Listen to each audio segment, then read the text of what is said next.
Hi guys, welcome to my first shooting down range video. Basically, I just shoot Nerf guns down range to see how far they can go. And this is the Xshot regenerator. It has a barrel attachment point, a stock attachment point,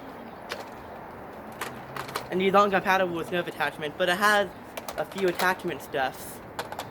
So I'm just gonna shoot it down the range. And I'm gonna start with Xshot darts.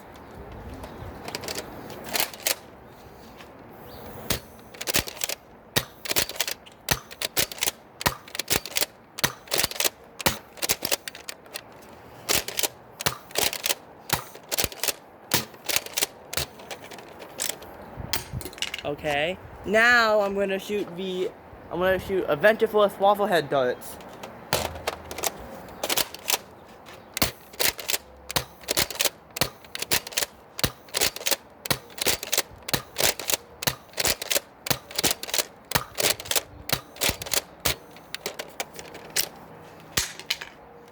Okay, that was the end of the shooting down range video. It looks like Xshot darts went farther than the waffle head darts, Ventriforce waffle head darts. And I'm not gonna use Nerf Elite darts because they're too inaccurate. Anyway, that's it. So bye.